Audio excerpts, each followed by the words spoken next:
Ассалому алайкум дӯстон, хуш омадед ба шабакаи мо. Кадом ҷангвари тоҷик аввалин чемпиони UFC шуда метавонад? боварӣ дорам ки шумо дар ин бора чандин маротиба фикр кардаед ва мо дар ин навор оиди он гап мезанем ки кадом ҷангвари тоҷик аз ҳама зиёд шанс дорад ки аввалин чемпиони UFC шавад. мо чизҳои муҳим ва воқеиро ба қайд гирифта рейтинги худро сохтем. барои ҳамин наворро то охир тамошо кунед. дар охири навор бошад метавонед фикрҳои худро нависед ки оё бо рейтинги сохтаи мо розӣ ҳастед ё не. ҳама намуд доруҳои гиёҳӣ бо сифати баланд, нархҳои дастрас ва дастафка ба ҳама шаҳрҳо аз ширкати шифофармо, доруҳои гиёҳӣ барои хароб ва фарбешавӣ, барои қавӣ кардани саломатӣ, витаминҳо ва шампунҳои гиёҳӣ, ҳамчунин ҳиҷомаи бепул барои муштариён ва боз асали бениҳоят фоидаовар паҳлавон ки гардиши хун ва тестостерони шуморо хуб мекунад, хунукзадагиҳои баданро бартараф мекунад. барои маълумоти бештар ё ин ки заказ кардани доруҳои ширкати шифофармо ба номерҳои дар рӯи экран буда муроҷиат кунед.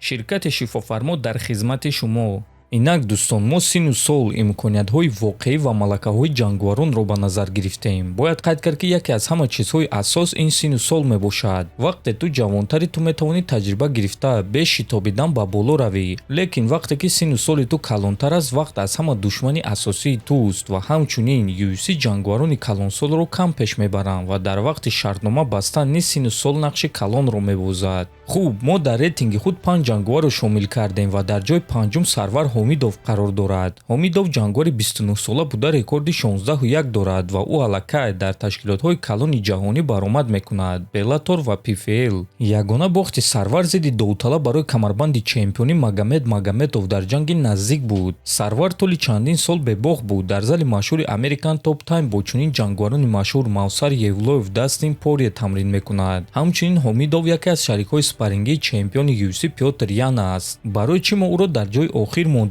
якум ин ки ӯ ҳоло дар UFC баромад намекунад. дар аввал ӯ бояд ки бо UFC шартнома баста барои баромадҳо дар он ҷо одат кунад. дуюм ин ки ӯ аллакай 29 сола аст ва дар рейтинги UFC шомил шудан ба ӯ тақрибан 3-4 сол вақт дар кор мешавад. дар он вақт ӯ аллакай 32-33 сола мешавад ва шанси чемпион шуданаш камтар хоҳад шуд. чунки вазни 61 килограмми UFC ҳозир хеле конкурентӣ аст. Умар, Сонг Ядонг, Омели, Двалишвили, Пётр Ян, Телбод, Раул Росас ва дигарон дар рейтинг қарор доранд. Сарвар Ҳомидов малакаҳои хуб дорад, ҳам гӯштин, ҳам греплинг ва ҳам стойкаи хуб дорад ва аз рӯи малакаҳо ва таҷриба шояд ки Сарвар дар ин рейтинги мо аз ҳама зуртар бошад. лекин навори мо оиде ки якум чемпиони UFC шуда метавонад. аз ҳамин сабаб мо Сарварро дар ҷои панҷум мондем. дар ҷои чорум Муин Ғафуров. Муин ҷангвари хеле сахт ва хатарнок аст ва греплинги ӯ хеле хуб аст. ӯ таҷрибаи хеле ва хеле калон дорад. чемпиони ҷаҳон оид ба самбо аст ва дар UFC аллакай одат кардааст. лекин Муин аллакай 30 сола аст ва 3 мағлубият дар ташкилоти UFC роҳи ӯро барои чемпион шудан боз ҳам дарозтар карданд. дар ин рейтинги мо Муин Ғафуров ягона ҷангваре ҳаст ки ҳам дар стойка ва ҳам дар замин хатарнок аст. ӯ рақибонро нокаут карда метавонад ё ин ки бо тариқи усул шикаст дода метавонад. ин чизро рекорди ӯ тасдиқ мекунад ки 10 ғалаба бо тариқи нокаут ва 7 ғалаба бо тариқи усул дорад. лекин чӣ гуна ки дар боло қайд кардем, рейтинги вазни 61 килограмми UFC ҳозир хеле конкурентӣ аст ва баъди 3 бох дар ташкилоти UFC ба Муин тақрибан 2-3 сол вақт дар кор мешавад то ин ки ба болои рейтинг барояд. ин ҳам ба шарте ки дар байн шикаст нахӯрад. аз ҳамин сабаб мо Муинро дар ҷои чорум мондем.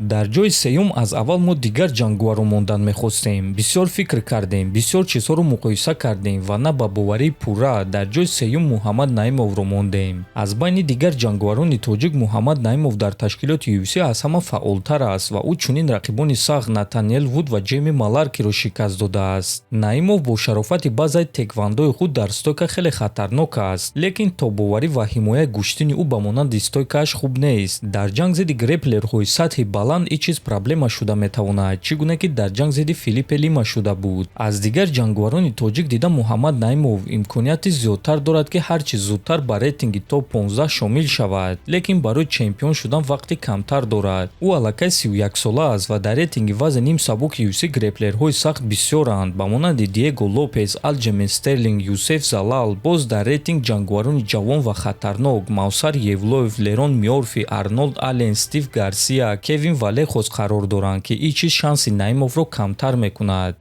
дар ҷойи дуюм мо Самандар Муродовро мондем. Ӯ яке аз ҷанговарони сахт, проспекти дарозмуддат ва ҷавонтарин аст. Самандар Муродов айни замон 26 сола буда рекорди 11-0 дорад. ӯ дар ташкилоти Роуту UFC 2 ғалаба дорад, дар ташкилотҳои калонтарин баромад кардааст ва дар Eagle FC чемпион буд. Баъзаи Самандар гӯштин аст ки дар он ҷо ӯ хеле сахт аст ва дар стойка низ хуб меҷангад. Ҳамчунин ӯ феъли чемпионӣ дорад ки дар лаҳзаҳои душвортарин то охир меҷангад. Самандар дар пеш 6-7 сол вақт дорад ва дар ин муддат ӯ хеле пеш рафта ва таҷриба гирифта метавонад ва барои чемпион шудан вақти кофӣ дорад. Лекин ӯ ҳоло санҷишҳоро зидди ҷанговарони топи UFC гузаштагӣ нест. Мо ҳоло ӯро зидди ҷанговарони сахти рейтингии UFC дидагӣ нестем. Аз ҳамин сабаб ӯро дар ҷойи дуюм мондем, чунки шахсе ки дар ҷойи аввал қарор дорад, ӯ аллакай дар UFC баромад мекунад ва ин шахс Нурулло Алиев аст. Нурулло Алиев ҷангвари бебоғ бо рекорди 11-0, 3-0 дар UFC ва ӯ ҳоло 26 сола аст. Бале, вазни сабуки UFC аз ҳама вазни конкурентӣ аст, лекин Алиев гӯштини сахт дорад ва ӯ аллакай дар он ҷо 3 ғалаба ба даст овардааст. Ҳимояи Алиев аз текдаунҳо хеле хуб аст, ҳамзамон худаш текдаунҳои хуб мегузаронад. Дар замин рақибро хуб идора мекунад ва аллакай бисёри мухлисон ва мутахассисони хориҷӣ ӯро яке аз проспектҳои умедбахши вазни сабук мешуморанд. Лекин барои боз ҳам зудтар ба ҳадаф худ расидан ба Нурулло якчанд чиз намерасад. Якум ин ғалабаҳои фаврӣ, дуюм рақибони рейтингӣ, чунки бисёри ғалабаҳои Алиев бо қарори доваро аст ва ҳатто 3 ғалабаи ӯ дар ташкилоти UFC низ бо қарори доваро